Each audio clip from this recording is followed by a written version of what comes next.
In today's video, I'm going to show you how to make one of my favorite snack meals, potato chips. We're going to be using these russet potatoes to make potato chips in the Power Air Fryer oven. So come back.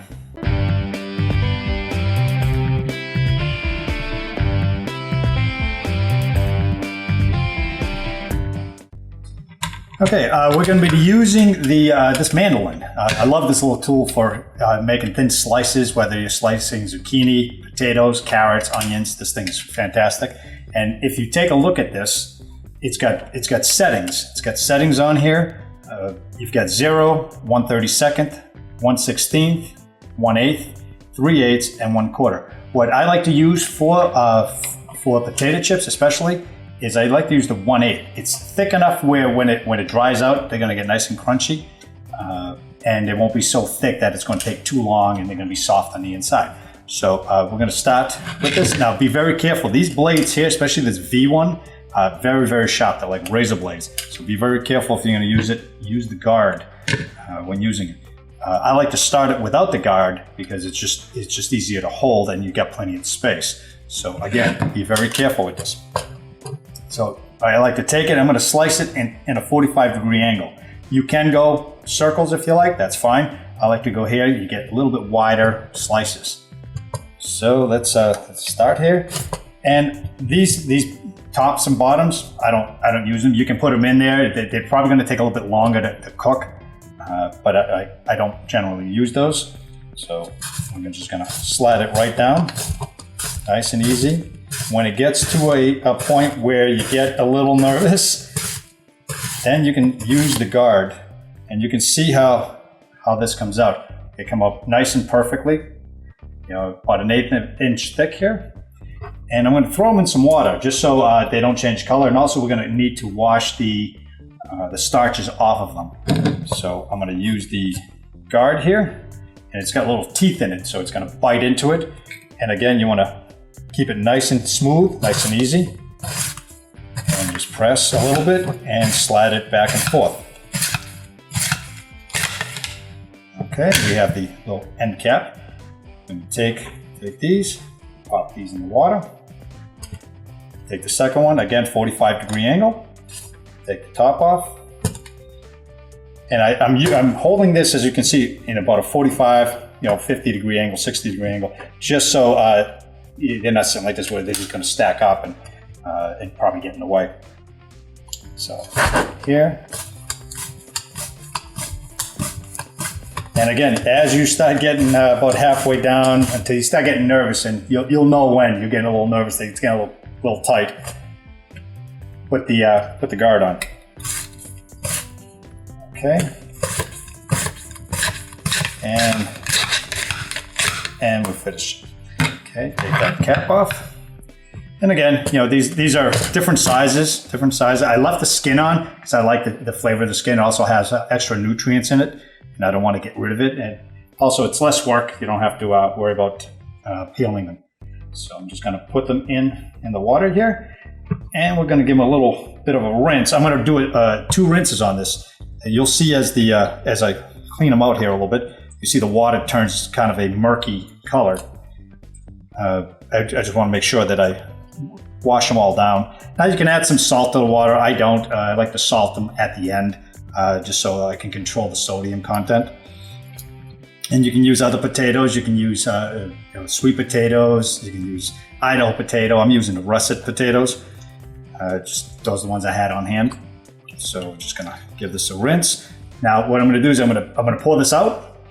I'm gonna pour out this water. Add more water, give it a second rinse, and then we'll come back and start stacking them here. Now that I've washed them all out, I'm going to layer them on some paper towels just so I can dry them out. I don't want to have them too wet going into the oven. That'll just take too long at that point, and also it'll drip all over the place. And we want to keep it a little neater, a little nicer, a little cleaner. So, and just put the paper towels on. And continue along. I'm just going to set them all up real quick here.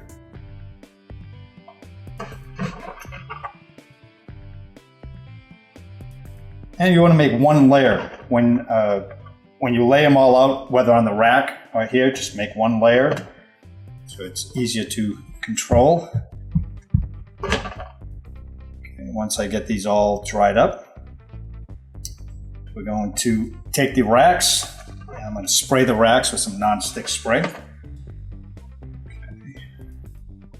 That goes on there. And again, you just want to pat them dry just so they're not soaking wet. Okay. Okay, that here. All right, I'm just going to move these over so I can work the rack a little bit. I'm going to take the rack here, give it a little non-stick spray. You can use any kind you want. You can use the Misto spray if you like.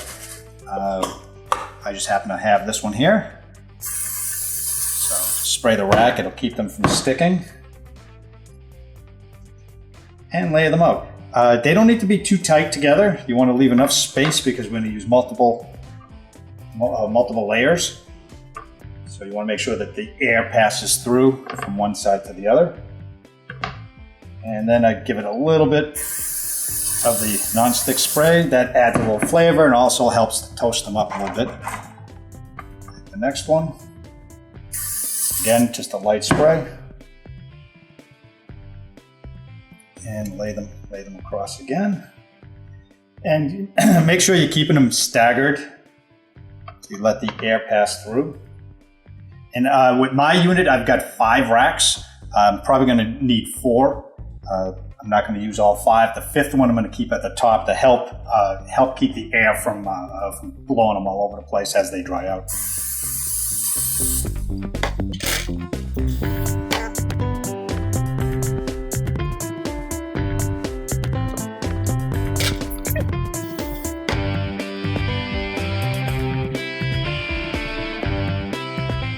Actually, this one here will probably be the bottom one.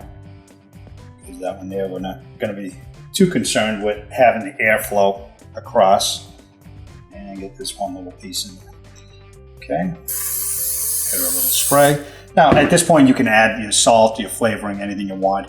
I'm going to keep it pretty simple, just a little bit of salt when I take them out. So now I'm going to take them to the power air fry oven. I'm going to lay them all in, and I'm going to show you how they look before I close it up. As you can see, I layered them all in. I used all 5 racks. If you do have the 5 racks, you can do more, obviously. So I started at the bottom and went up. The most full one is at the bottom. I left that top one empty, just so it keeps the air blowing from the top here, coming down. It keeps them from blowing all over the place, kind of breaks up the wind tunnel, so to speak. And I also took the door off, which makes things a lot easier to set up. So I'm gonna put the door back in.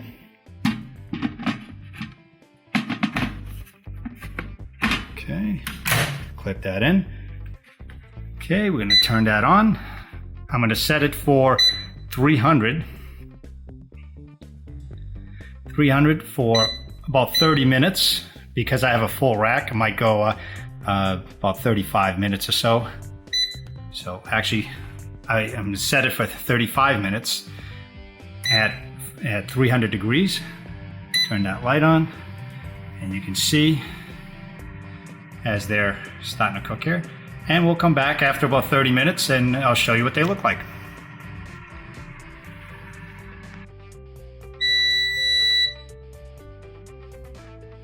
Okay, just done. They're about 35 minutes. Let's open that up, take a look at them. They look good. Dried up nicely. Down. So I'm going to take these to the counter. Take a look at them. They look great. So I'm going to get these to the counter. We're going to let them cool for a couple minutes, and then we'll plate them up and eat some potato chips.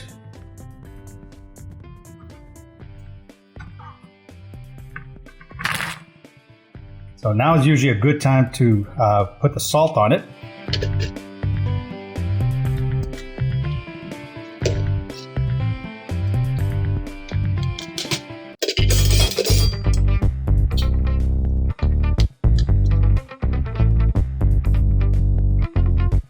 Okay, I'm gonna sprinkle a little salt on them while they're still a little damp.